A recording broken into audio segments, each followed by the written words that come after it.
बचपन में साइंस में फेल हो गए थे और अब लोग कहते हैं कि आप नकली साइंस को प्रमोट कर रहे हैं, आप उनको क्या जवाब देना चाहेंगे? हर्षवर्धन जी, आप तो कई ऐसी बातें कहते हो जिसको साइंस मानता ही नहीं है। आप भूत की भी बात करते हैं कि भूत सच में होते हैं, आपने खुद कभी भूत देखा है? डॉक्टर लोग कहते हैं यार बासी खाना नहीं खाना चाहिए, माता पिता भी कहीं सुनते हैं बासी खाना नहीं खाना चाहिए, लेकिन आपके एक वीडियो में सुना बासी खाना खाना अच्छी बात है। लोग कहते हैं शेर जंगल का राजा है, आप कहते हैं शेर से ज्यादा ताकतवर गाय है। ये आपका गधा ऑब्सेशन मुझे समझ में नहीं आया है। ये हर दूसरी तीसरी कहानी में आप बेचारे गधे को ले आते हो। अच्छा, बाकी के जो मोटिवेशनल स्पीकर है कहीं सारे ये कहते हैं उठो, तेज भागो, रेस में पीछे नहीं रहना है, लेकिन आप ऐसे मोटिवेशनल स्पीकर हैं जो कहते हैं रुको, ठहरो, तो जरा समझाओ, तो ऐसा क्यों कहते हैं आप?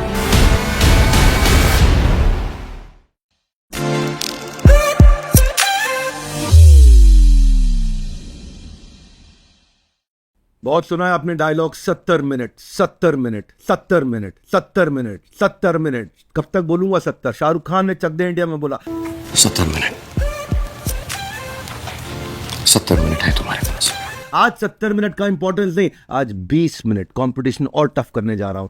मैं कहता हूं केवल 20 मिनट आपके पास। Welcome back to 2020 podcast by doctor Vivek Bindra, जिसकी स्पीड है, उसकी यूएसपी है 20 क्वेश्चन 20 मिनट, जवाब देने के लिए टाइम सिर्फ 1 मिनट। मतलब मेरे बाउंसर और आपके आंसर कितने समय में? 60 सेकंड में। पहले एपिसोड में बात हुई थी पिछले में फाइनेंस पे और ट्रेडिंग पे, इसमें बात करेंगे मोटिवेशन की और विजडम की, पर्पस की, पर्सपेक्टिव की और साथ में कुछ फिलॉसफी की। जिस वर्ड को लोग इंसल्ट समझते हैं, इन्होंने उसी को अपनी आइडेंटिटी बना लिया। लोग कहते हैं इनको मैं नहीं, टकला मोटिवेशनल स्पीकर। इन्होंने बाल नहीं, आइडियाज उगाए हैं, फेलियर को टर्निंग पॉइंट्स बनाए हैं। आज 7 मिलियन यूट्यूब सब्सक्राइबर के साथ 1 करोड़ की सोशल मीडिया फैमिली है इनकी। ये है इंडिया के लीडिंग क्राउड पुलिंग स्पीकर। आज स्वागत करते हैं श्री हर्षवर्धन जैन जी का। Thank you so much sir. मैं भी कुछ बोलना चाहता हूँ क्योंकि मैं वर्षों से तड़प रहा हूँ कि आपके लिए भी कभी कुछ बोलने का मौका मिले। आज मैं हूँ हिंदुस्तान की उस व्यापारिक चेतना के शंखनाद को आज जागृत करने वाले महान व्यक्तित्व के साथ श्रीमान Vivek Bindra sir. Thank you so much sir, दिल से शुक्रिया। अच्छा लगता है, आप थोड़ी और भी तारीफ कर सकते थे, कोई बात नहीं। ठीक है हर्षवर्धन जी, आपके पास सिर्फ 1 मिनट होगा मेरा सवाल बोलने के बाद। घड़ी चलेगी टिक टिक टिक टिक टिक टिक 5 4 3 2 1, बजर बजेगा टू। गेम के नियम है 1 मिनट में आंसर देना है। पहला सवाल आपसे पूछ लेते हैं। मैंने सुना 2016 से आपने नाई के पास जाना बंद कर दिया है, तो नाई से क्या लड़ाई, नाई के साथ क्या 36 का आंकड़ा, इसके पीछे की क्या कहानी है? क्यों नहीं नाई को आपने करने दी उसकी कमाई? जब बाहर के सौंदर्य की खबर और अंदर की सौंदर्य की खबर में चैलेंज लगता है, तो अंदर की सौंदर्य की खबर लगी, बाहर के सौंदर्य से ध्यान हट गया।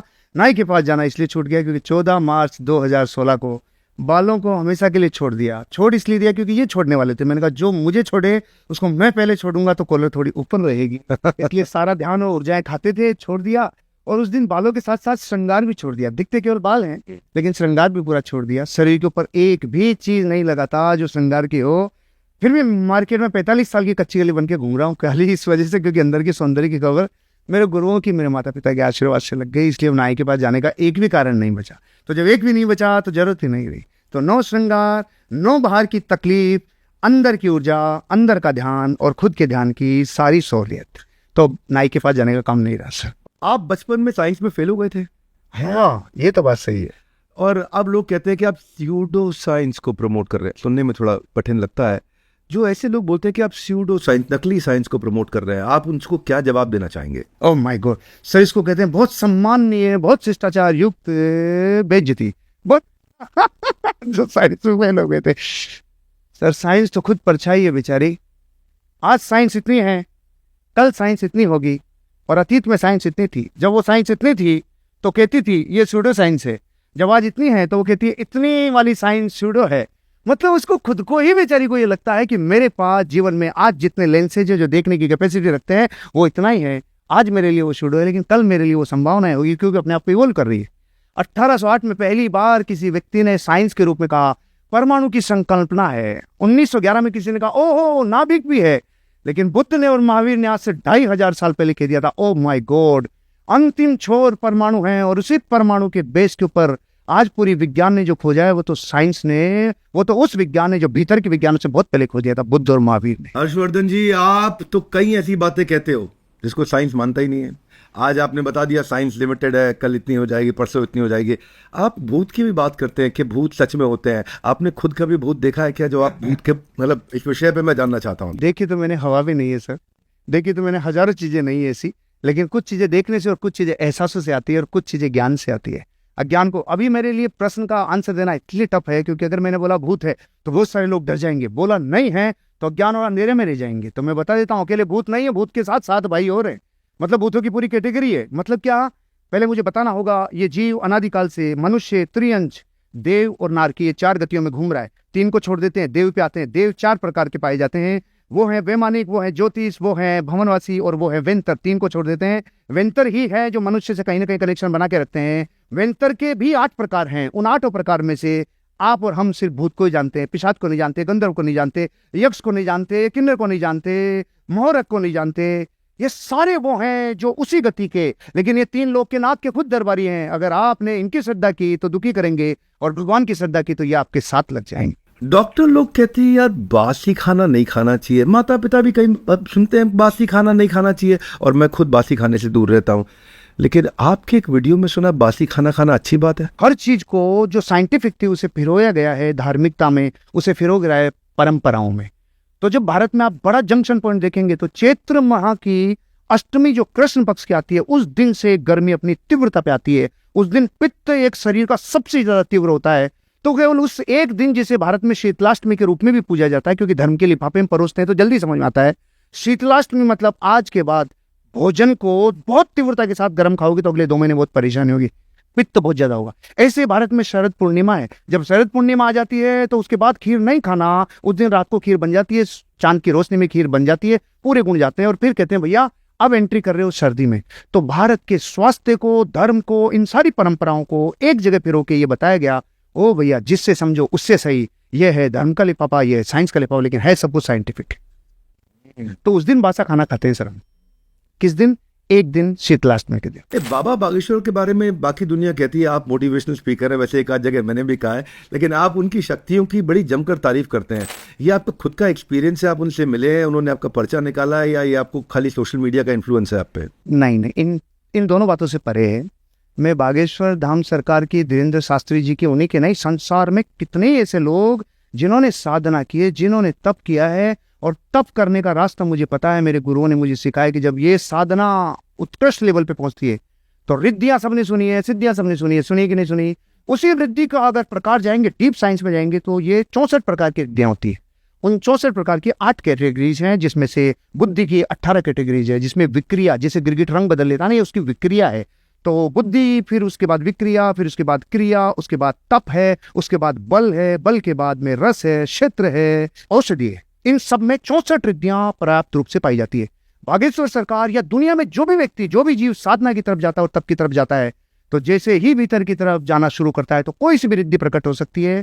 इनके पास जो रिद्धि है वो सिद्धि से प्रकट हुई है और वो विक्रिया नाम की रिद्धि है। बागेश्वर महाराज पे तो कई कंट्रोवर्सीज हुई, मुझ पर भी कई कंट्रोवर्सीज हुई थी, और अभी भगवान के आशीर्वाद से, कृष्ण की कृपा से, भगवद गीता के आशीर्वाद से, लास्ट जिसको बोलते हैं हमारे देश में, जिसको बोलते हैं गॉड कोर्ट, सुप्रीम कोर्ट, जिनको बोलते हैं माय लॉर्ड, अब सुप्रीम कोर्ट ने लिख के दे दिया कि सारे के सारे केसेस फ्रॉड थे, बेकार थे। सुप्रीम कोर्ट ने क्लीन चिट दिया।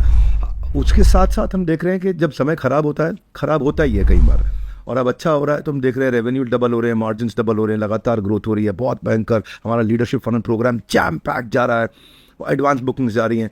तो लीडरशिप फनल को हम बोलते हैं your journey from idea to IPO. तो मैं आपको भी इनवाइट करना चाहूँगा, आप भी आइए लीडरशिप फनल में आकर के, सैकड़ों हजारों एंटरप्रेन्योर्स को आकर के, आप जिन्होंने अपनी ग्रोथ को 5-5, 10-10, 20-20 गुना बढ़ाया है, तो आपके आशीर्वचन सुनेंगे, उनको फायदा होगा। तो आप अगर 2, 5, 10, 20, 50 करोड़ पे कहीं फंसे, आप आ सकते हैं, मैं आपको इन्वाइट करता हूँ। लेकिन आगे चलता हूँ अगले सवाल पे। लोग बोलते हैं कि नाम में क्या रखा है, लेकिन आजकल हर सेलिब्रिटी अपना नाम बदलने में लगे हुए हैं। हम राजकुमार राव को देख रहे हैं, उन्होंने एम ऐड कर दिया राजकुमार में, डबल एम कर दिया राजकुमार में। सुनील शेट्टी जी ने ई ऐड कर दिया सुनील के अंदर, शिट। तो अब अजय देवगन को मैं देखा, उन्होंने ए हटा दिया अजय देवगन में, काजोल हो गई। हाँ, तो अब आपने भी, हमने देखा कि स्पेलिंग में डबल आर यूज कर रहे हैं, हर्षवर्धन जैन ऐसा करके कुछ डबल आर यूज कर रहे हैं। ये नेम चेंज में क्या गेम चेंज है?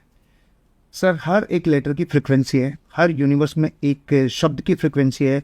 हर एक शब्द मतलब, हर एक नेम मतलब साउंड मतलब वो ध्वनि जो फ्रिक्वेंसी देती है। आप कहीं भी यूट्यूब पे गूगल सर्च करेंगे तो सॉल्ट एंड साउंड एक्सपेरिमेंट आएगा, ऐसी प्लेट है, उसके ऊपर आप नमक को छिड़क दीजिए, नीचे से कितने हर्ट्ज के ऊपर आप साउंड को जितना फ्रिक्वेंट करेंगे ये नमक एक पैटर्न बनाएगा। ये पैटर्न बनाएगा यहाँ तक ठीक था, जब मैंने उसमें बोला विवेक बिंद्रा जी, तो नमक ने अलग पैटर्न बनाया, हर्षवर्धन जी अलग पैटर्न बनाया। ओ माय गॉड, ये तो गहरी साइंस है, क्योंकि ये डेटा साइंस है। मनुष्य का प्रभाव का नियम, जैसे जैसलमेर की बकरी के बाल छोटे होंगे, कश्मीर वाली के बड़े होंगे। जैसलमेर बकरी को कश्मीर ले जाएं, उसके जो बच्चे होगी उसके बाल ऑटोमेटिकली बड़े होंगे। प्रभाव का नियम मतलब मनुष्य जिन चीज़ों से घिरा रहता है उनका प्रभाव उसके ऊपर आता ही आता है।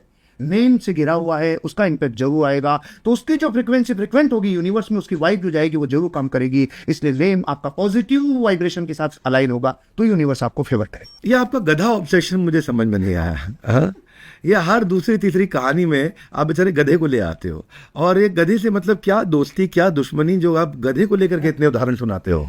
एक गधा भी घोड़ों को हरा सकता है जब डिजायर अपनी तड़प पे होती है। सर ये इसमें क्या रोल गधे का नहीं है, इसमें रोल स्वभाव का है। आप करेले को पूरी रात चाशनी में भिगो के रख दो, फिर भी कड़वापन नहीं जाएगा। बैंगन को पूरी रात फ्रिज में रख दो, फिर भी गर्मी ही करेगा खाने में।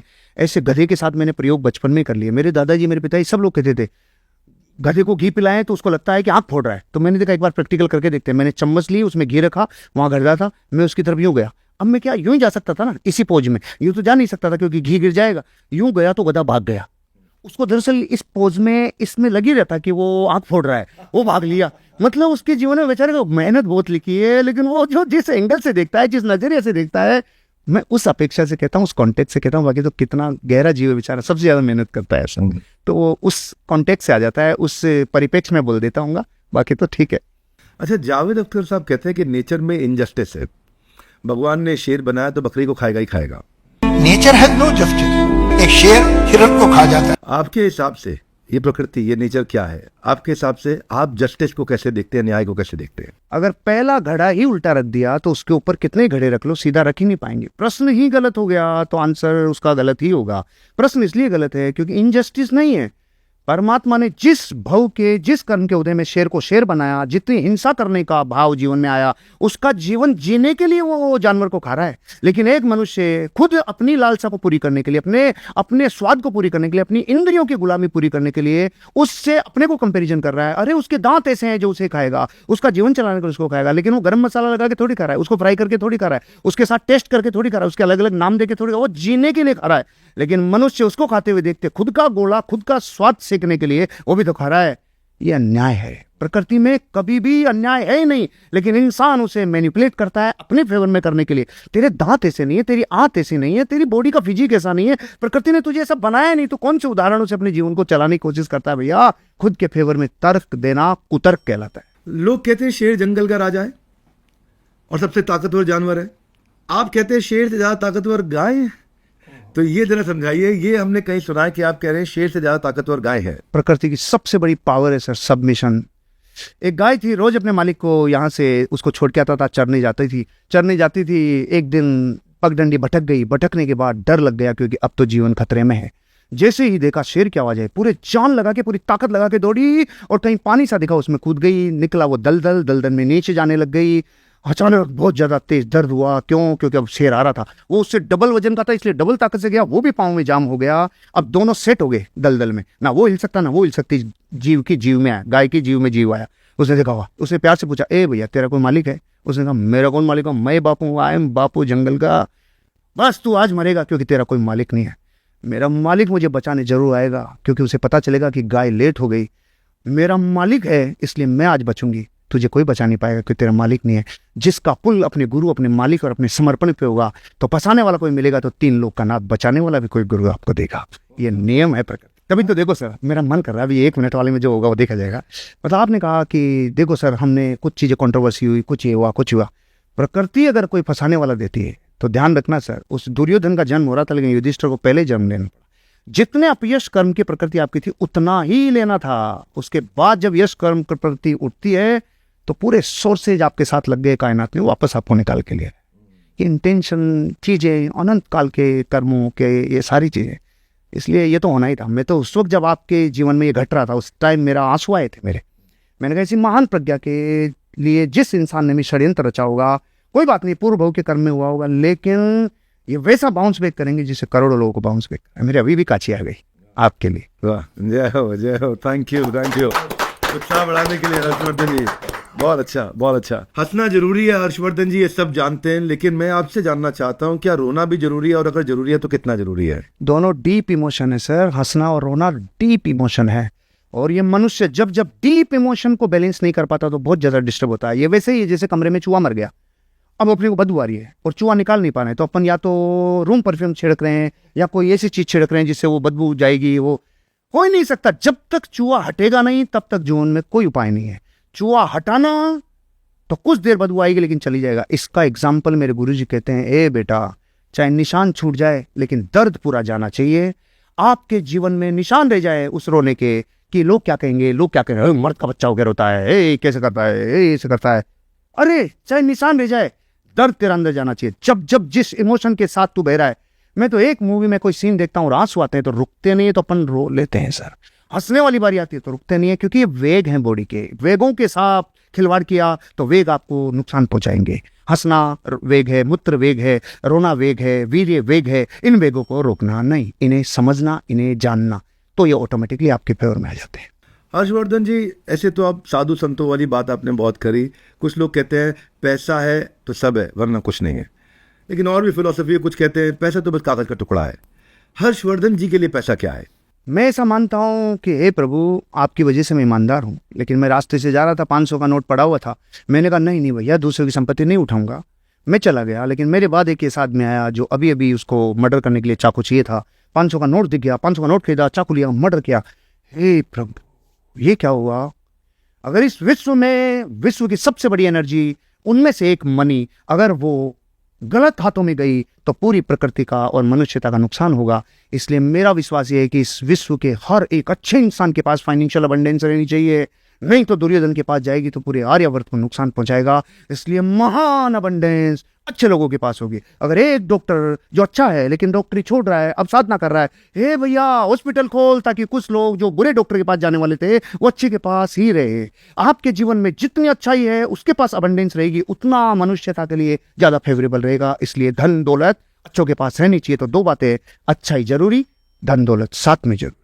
अच्छा, बाकी के जो मोटिवेशनल स्पीकर है कई सारे, ये कहते हैं उठो, तेज भागो, रेस में पीछे नहीं रहना है, उत्तिष्ठ जागृत श्लोक भी बोल देते हैं साथ में, प्राप्य वर्णन ने बोले था। लेकिन आप ऐसे मोटिवेशनल स्पीकर हैं जो कहते हैं रुको, ठहरो, तो जरा थम जाओ।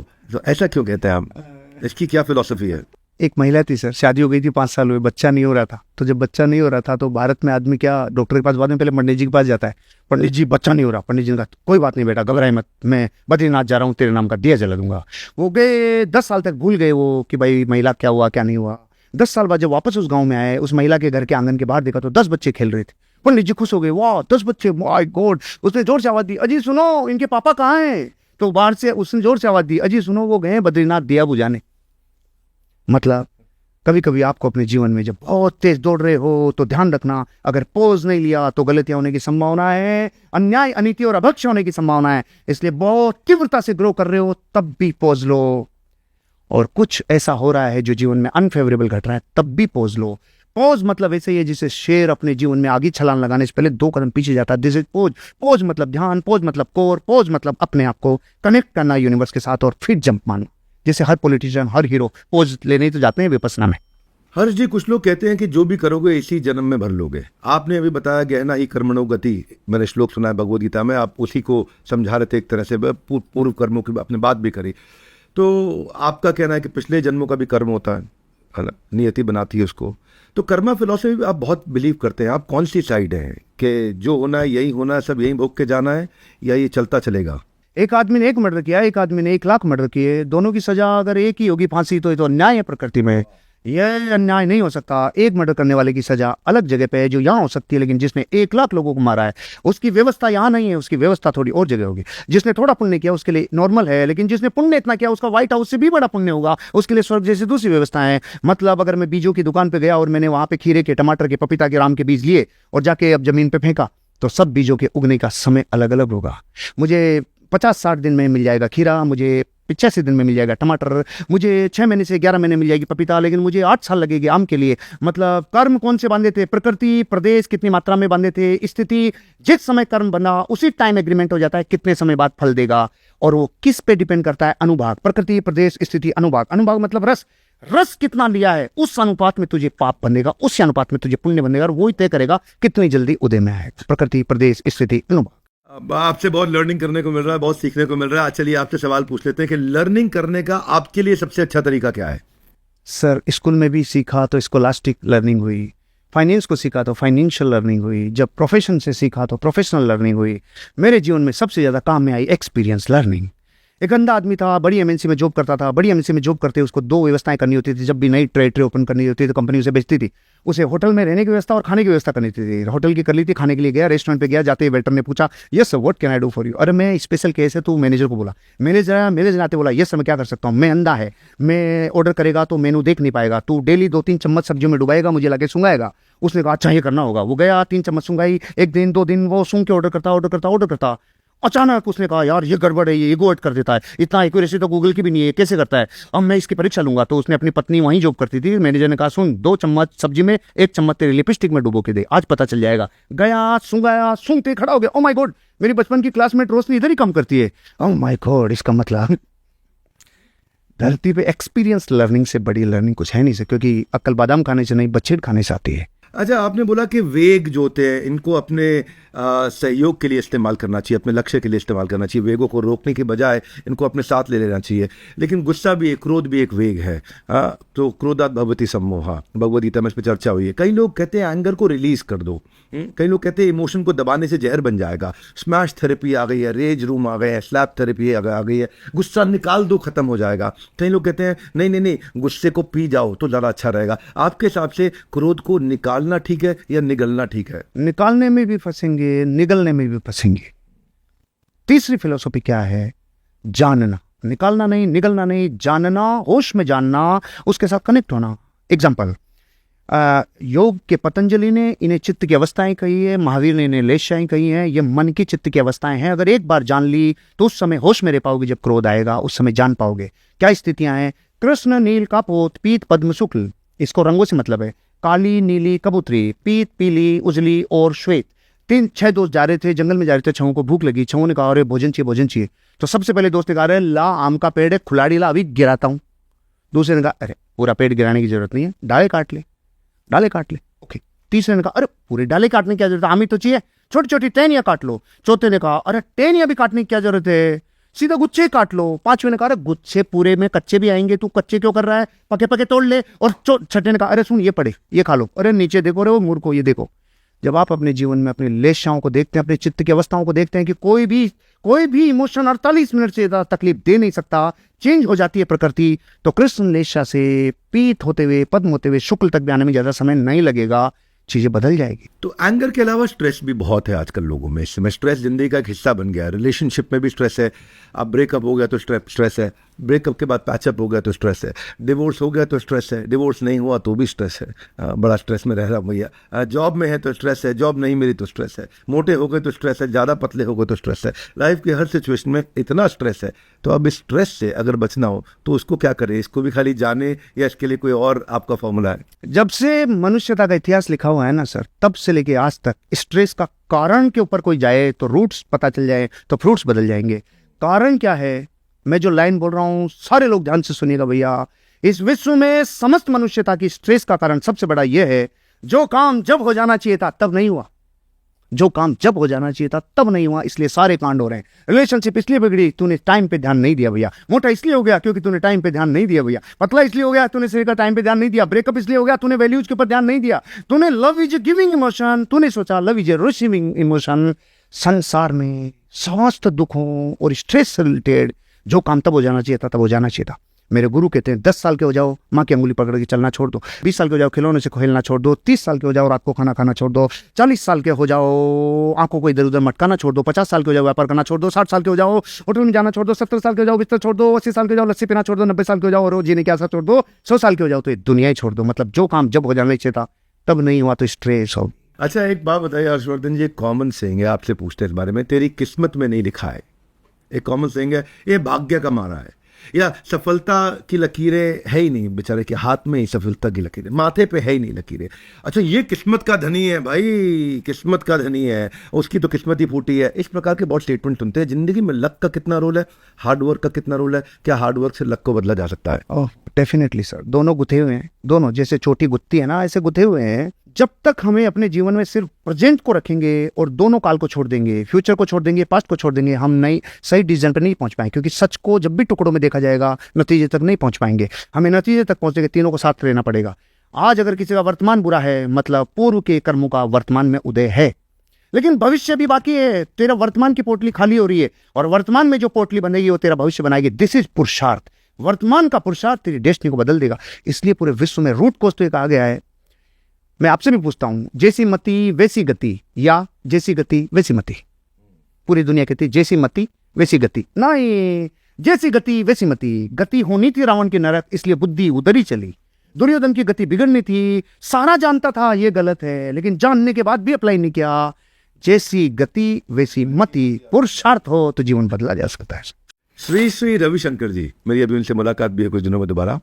100 चीज़ें कहते हैं, ऐसी 100 चीज़ें जिनके बारे में सोचकर हम परेशान होते हैं, उनमें से 90 कभी होती नहीं है, 5 बहुत थोड़ी सी होती हैं, और जो बाकी की 5 होती हैं वो बड़ी मैनेजेबल सी होती हैं। लेकिन हम 100 की 100 में परेशान हो जाते हैं। 5 जो मैनेजेबल होती हैं उनके लिए परेशान होने की ज़रूरत थी। हम सफ़र जो करते हैं, परेशान होते हैं, वो इमेजिनेशन में होते हैं, रियलिटी में होते नहीं है। रियलिटी में उतनी सफरिंग आती नहीं, इमेजिनेशन में सफरिंग बहुत बड़ी हो जाती है। आप क्या कहते हो, ये ओवर थिंकिंग का क्या सोल्यूशन हो सकता है? मनुष्य की डिजाइन ऑफ लाइफ ये सर, ये चॉइस ऑफ लाइफ नहीं है, डिजाइन ऑफ लाइफ ये है कि इसको उड़ते तीर लेने में मजा आता है। उड़ रहा है, ओ मेरी साइज का है, आजा। इसको उड़ते तीर लेने में आनंद आता है। तो जिंदगी खामखा चल रही है, अच्छी चल रही है, रुपए आ गए, लेकिन रुपए चले गए तो, बच्चे आ गए, ओ माय गॉड, वो तो आज से नहीं पढ़े तो। इसको जो उड़ते तीर लेने की आदत है ना, उसकी वजह से सारे कांड ही करवाता है। अब बात करते हैं कि अगर एक इंसान अपने जीवन में इस और थिंकिंग से मुक्त होना चाहता है तो और थिंकिंग को थोड़ा जानना होगा। हमारी वर्तमान स्थिति है, दिन में 60-70 हजार विचार, मतलब 60-70 हजार काम, क्योंकि ये तो काम ही कम करता था। This is position of many thing. और भगवान जिस स्थिति पे और भगवत्ता जिस स्थिति पे, वो है एवरीथिंग। तो एवरीथिंग हम हैं many thing. Many thing to everything जाने का रास्ता क्या है? मैनी थिंग गुरु के आशीर्वाद से, सही संगत से, बुद्धि के व्यवस्थित होने से समथिंग पे आता है, समथिंग वन थिंग पे जाता है, और वन थिंग से नथिंग का प्रोसेस बहुत गहरा है, खुद से कनेक्ट होने से आता है।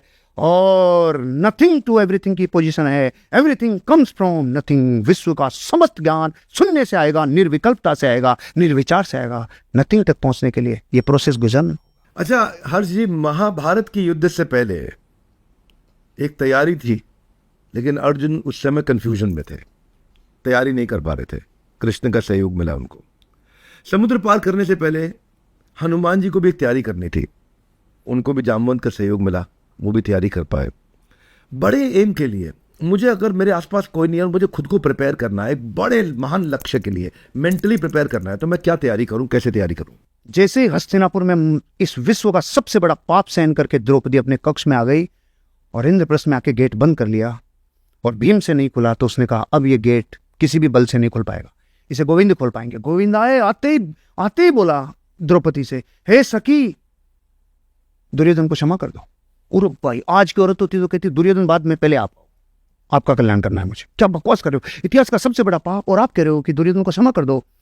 अगली लाइन बोली गुरु ने, हे प्रभु, अगर तू प्रतिशोध की अग्नि में ज्वाला में जलेगी तो ये संसार में सबसे ज्यादा स्वार्थी कहलाएगी, लेकिन अगर यही प्रतिशोध तेरा परमार्थ में कन्वर्ट हो जाएगा कि समस्त आर्यावर्त की महान स्त्रियों की आबरू की रक्षा करनी है, तो जा दुर्योधन का वध कर, उसे समाप्त कर।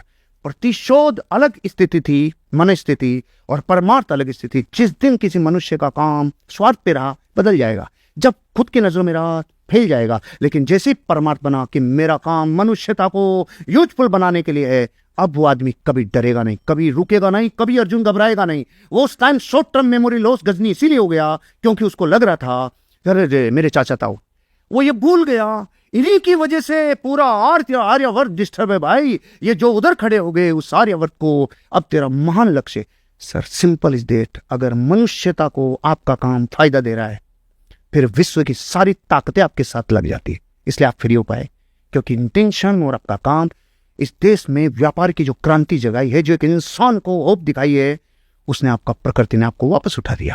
अच्छा, एक और कॉमन सेइंग है कि भाई ये सब तो पहले से ही तय था, ये तो भगवान की इच्छा थी, ये तो ईश्वर की माया है। आपका क्या कहना है, क्या हम अपने भविष्य को, अपनी डेस्टिनी को क्या हम कंट्रोल कर सकते हैं? भविष्य हमें कंट्रोल करता है या हम भविष्य को कंट्रोल करते हैं?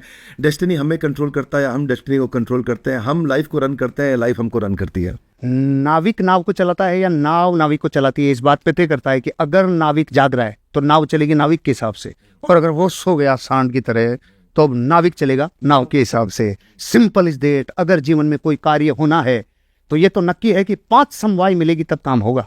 उसके लिए सबसे पहले स्वभाव, अगर मैं पानी को कितनी देर मत लूँ, घी नहीं निकलेगा, मुझे दूध को मतना होगा। स्वभाव में है कि नहीं, उसके द्वारा कोई पुरुषार्थ लगेगा बाहर से।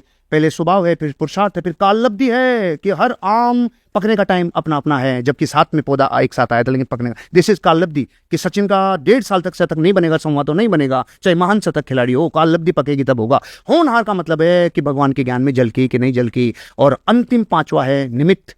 कोई बाहर से ताकत बनेगी, आरोप किसी पे आएगा कि इसने ये कर दिया। आपने भारत के करोड़ों लोगों में जीवन को उठाने की प्रेरणा दी, लेकिन वो आप निमित्त थे। स्वभाव में था, पुरुषार्थ हुआ, काल लब्धि पकी, होनहार में था, आप निमित्त बन गए। आरोप निमित्त पे आता है, इन्होंने किया, जबकि काम 5 समवाय मिलके करती है, तब विश्व में कोई काम। अद्भुत आंसर, बहुत बढ़िया, बहुत बढ़िया। हर्षवर्धन जी, आपके जीवन में भी बहुत सेटबैक आए, लेकिन आपने हर सेटबैक से you actually did not sit back, you had stepped back for a greater come back. इनकी कहानियों से हमारे को गधे की कहानी या तितली की कहानी या शेर की कहानी, इनमें कई किस्से छुपे हुए हैं, इसमें कई लाइफ लेसन है। मैंने एक चीज़ देखी है हर्षवर्धन जी के जीवन में, फिलॉसफी का बहुत बड़ा रोल रहा है, अध्यात्म का बहुत बड़ा रोल रहा है। ये सारे नियम सबका बड़ा पालन करते रहे। मोटिवेशन सिर्फ बात नहीं, ये बल्कि माइंडसेट का वो मैकेनिज्म है।